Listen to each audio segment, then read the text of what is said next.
Ben, quel bilan? Moi, je connais le Congo depuis 96. Voilà. Tu es arrivé au Congo depuis 96. Donc le bilan,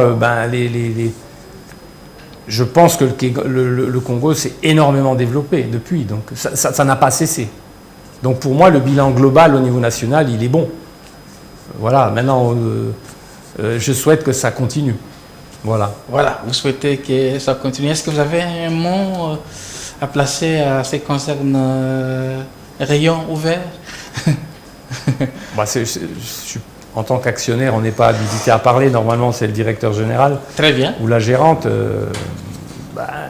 Je leur souhaite à toute l'équipe bonne chance, que Dieu bénisse leurs actions au travail, les guide. Et voilà. Voilà, l'actualité aussi en République démocratique du Congo, c'est cette constitution que nous avons.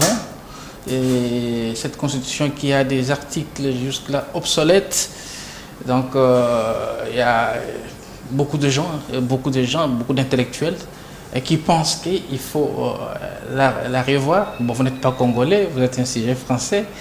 Oui. Vous pouvez quand même émettre une idée par rapport. Est-ce que vous connaissez réellement notre constitution? Vous la connaissez? Vous l'avez déjà vu?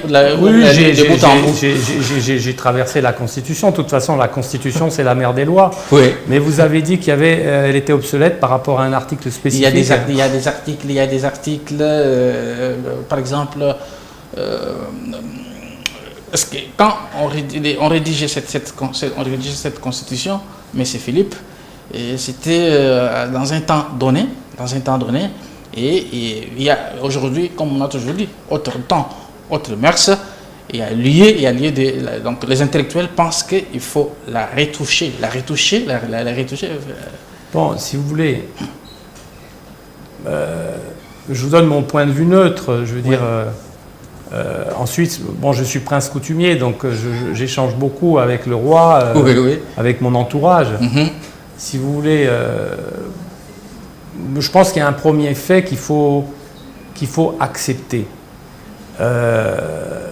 De ce que je sais, des spécialistes juridiques sont venus de l'étranger pour la rédaction de la Constitution. Donc s'il se fait véridique, je pense qu'il est véridique, je pense que là déjà il y a un souci. C'est lequel? C'est votre constitution, elle vous appartient, donc c'est à vous de la rédiger. Maintenant, elle a été votée. Donc, il est donc important et impérieux qu'elle soit dirigée par les Congolais. Non, qu'elle soit écrite par les Congolais. Oui. C'est quelque chose qui me paraît logique. Si vous voulez faire le plan de votre maison, vous intervenez dans le plan. Même si vous avez un architecte, vous intervenez. Vous me suivez? Il y a une interaction qui se fait et qui s'adapte au modèle culturel, au modèle africain. Vous me suivez? Je vous suis. Donc, si vous voulez, cette interaction, elle est nécessaire. Maintenant, si vous parlez de la Constitution, elle a été acceptée et votée. Donc, si vous voulez, au jour d'aujourd'hui, elle est légalement établie. Maintenant, si vous, peuple congolais, vous décidez, députés, peuple, hommes et femmes, de modifier la Constitution, c'est un droit. Mais voilà, c'est ça. Mais maintenant, dans la problématique du fait que vous n'avez pas 100% rédigé, c'est-à-dire avec des véritables interactions, avec l'intervention d'intellectuels, et puis la deuxième chose, au niveau de la Constitution, donc de cette loi fondamentale, il y a un paradoxe. C'est pas à moi, bon, je le dis, mais il faudra assurer ma protection. Non, mais il y a un paradoxe. Quel est ce paradoxe? Parce que vous l'avez aussi lu, cette constitution de bout en bout. Oui. Quel est ce paradoxe? Le paradoxe, c'est que la Constitution ne reconnaît pas l'existence de Dieu. Et c'est une loi fondamentale. Alors vous avez différents débats, vous avez dit oui, mais on reconnaît la laïcité, on reconnaît tout. Mais parce qu'il y a plusieurs religions. Non, mais attendez. Allez-y. Attendez. Allez-y. Dieu réunit toutes les religions.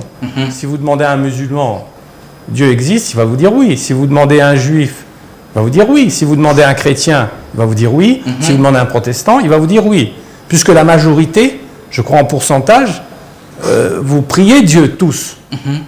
Donc il est logique que cette constitution de croyants soit une constitution croyante et non pas non croyante. Parce que si